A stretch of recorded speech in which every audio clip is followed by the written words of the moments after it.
Thank you, Mr. Chairman. Mr. Newman, why do university awardees receive the highest average budgeted indirect cost? I think it's 27% in 2016 compared to other awardees. Well, we're still evaluating the reasons for that, but NSF has told us, some of the things that they believe goes into that, and a lot of it is just the nature of the research being done, facilities that are needed for that research, and I think the important thing is we're looking at this data at a high level, and to really understand what that data means, you need to go down to almost an award by award level so you're comparing apples to apples, university to university to see what you're paying for the same type of research.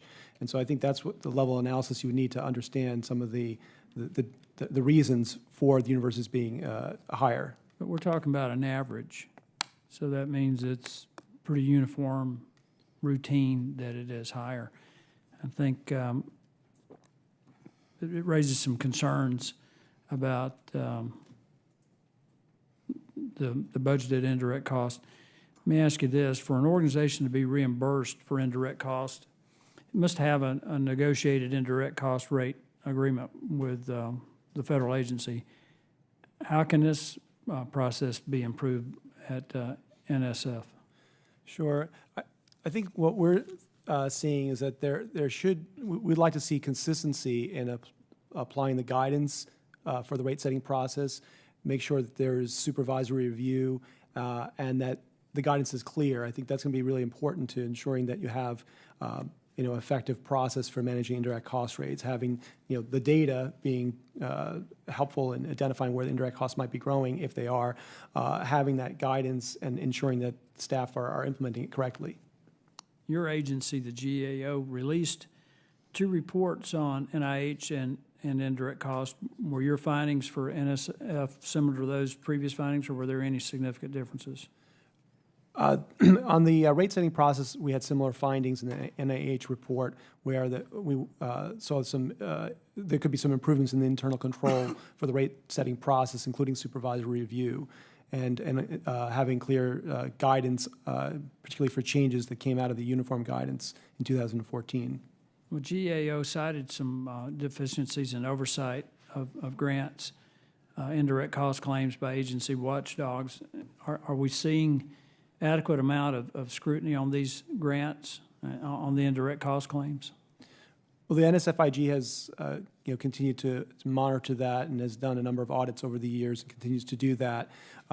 And we understand NSF has some things in place that they do to monitor the expenditures, but we did note in our statement that NSF doesn't have complete data on expenditures of indirect costs. It's more done on the planned award budget level. So NIH, for example, does have that data on indirect cost expenditures that may be useful if you're trying to monitor any improper use of indirect costs.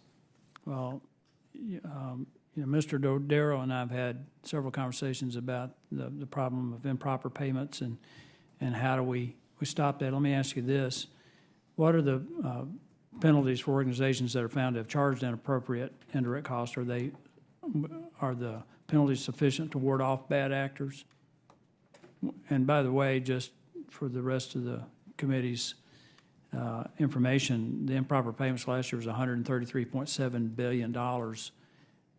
That's money we had to borrow since we're in a deficit. So I'd like to know if there's anything that we can do at any level of the federal government, and particularly right here, since that's the topic of this hearing, to ward that off. Yeah, I think there's some similar themes in terms of in this case as well, and that would be just having the data, analyzing that data to know where there might be anomalies, and then being consistent in implementing the guidance for the indirect cost rate setting process, and having the ability to review that information when expenditures come in. Appreciate your answers. Thank the witnesses for being here today. Mr. Chairman, I yield back.